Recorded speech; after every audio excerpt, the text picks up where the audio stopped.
The Lost Crowns of Anglia. The Lost Crowns of Anglia. Seaburgh is a small town by the sea on the east coast of England. This part of England is called East Anglia.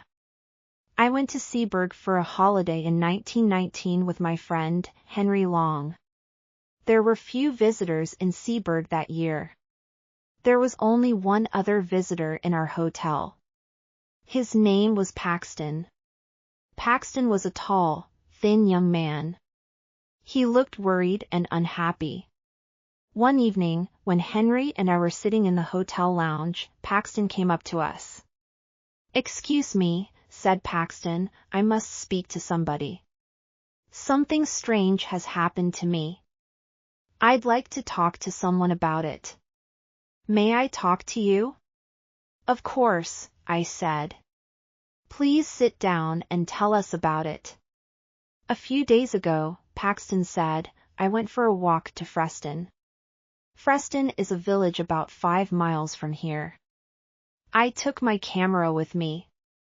The church at Preston has an unusual door.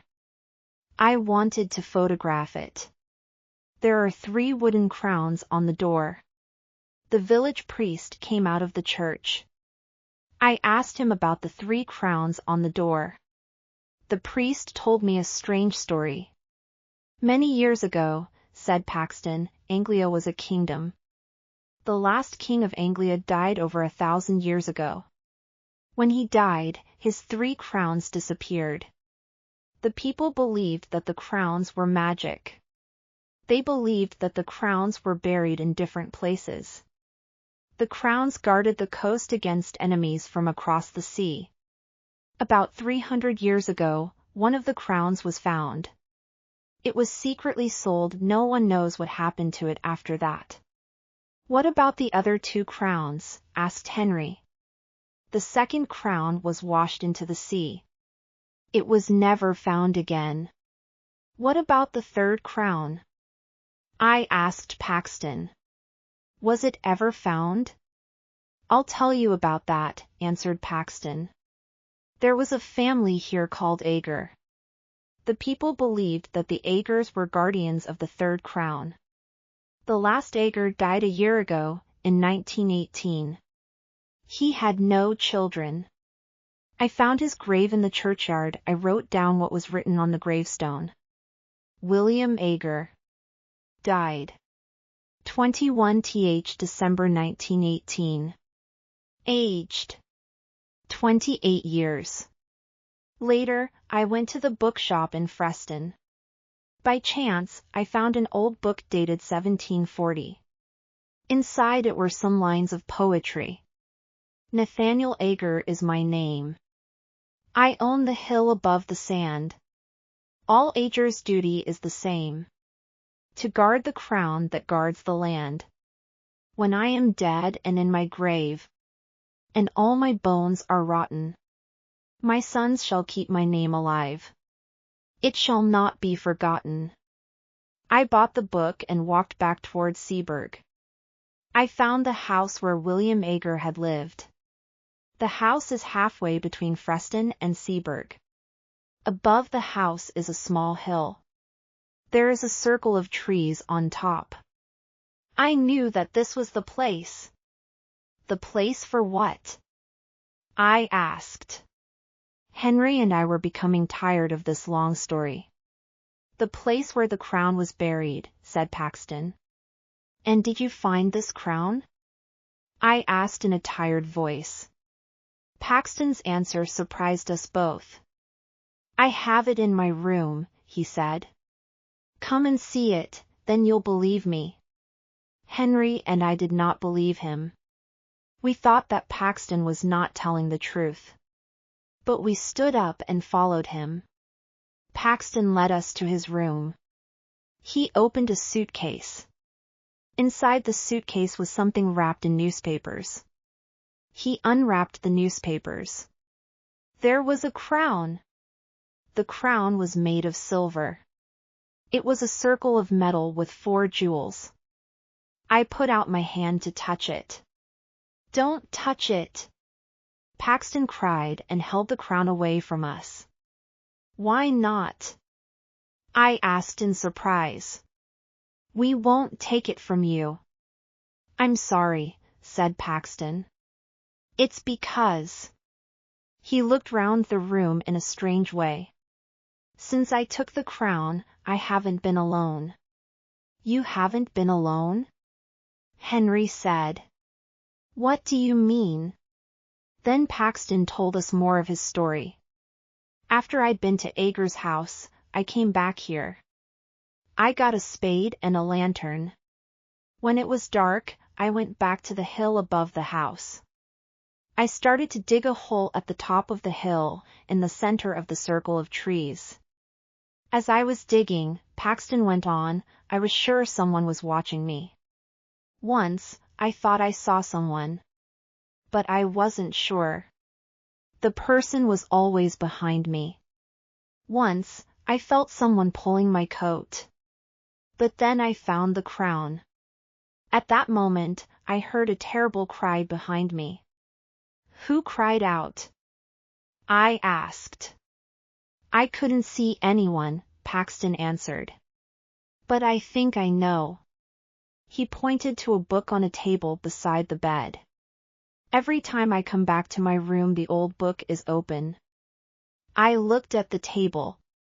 The old book was open at the first page. I saw the name William Ager 1890.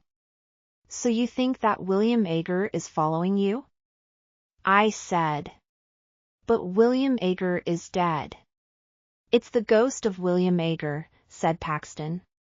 He won't leave me alone. He wants the crown, but he isn't strong enough to take it from me. And what will you do with the crown? I asked. I'm going to put it back, said Paxton. If you put it back, will William Ager's ghost leave you alone? I asked. I don't know, said Paxton. But I must try. I saw that Paxton was very, very frightened. Then we shall help you put it back tonight, I said. As I spoke, a shadow moved in the room. Paxton saw it and looked terrified. That night, as we left the hotel together, I spoke to the hotel porter. It's a warm night, I said. We're going for a walk. We may be back very late. I'll wait for you, sir, said the porter. I won't lock the front door until you return. The other gentleman isn't staying in the hotel, is he? What other gentleman? I asked. The gentleman who's with Mr. Paxton, said the porter. No, I replied quickly. I did not tell the others what the porter had said. But I had seen it too. When the three of us were together, I thought I saw another person in the room with us. It took us half an hour to walk to William Ager's house. The road went along beside the beach. The beach was a lonely place at night. We saw the hill above the beach. The sea was calm. The moon was shining behind the trees on the hill. We climbed to the top of the hill. We had forgotten to bring a spade. Paxton did not care. He began to dig with his hands. As soon as he had dug the hole, Paxton put the crown in it. He covered the crown with earth. It's back, he said in a loud voice. Will you leave me in peace now, William Ager? We heard nothing. But Paxton turned to us and said, William Ager says never. We took Paxton back to the hotel. He walked in silence, looking down at the ground. Don't worry, I said. Everything will be all right tomorrow. We'll put you on a train to London. As soon as you are on the train you will forget all about this. He'll never let me go, Paxton said. The next morning, Henry knocked on my door before 7 o'clock. Let's go and have breakfast, he said. Then we'll take Paxton to the railway station. I got dressed and went downstairs. Henry was waiting for me. Have you seen Paxton? I asked Henry. He's not in his room, he said. I thought he was with you. We went quickly to the porter. Have you seen Mr. Paxton this morning? I asked. Yes, sir, said the porter. He went out a couple of minutes ago. In fact, I thought he was with you, sir. With me? I asked in surprise. Yes, sir, the porter said. I thought you were outside the hotel, calling for him.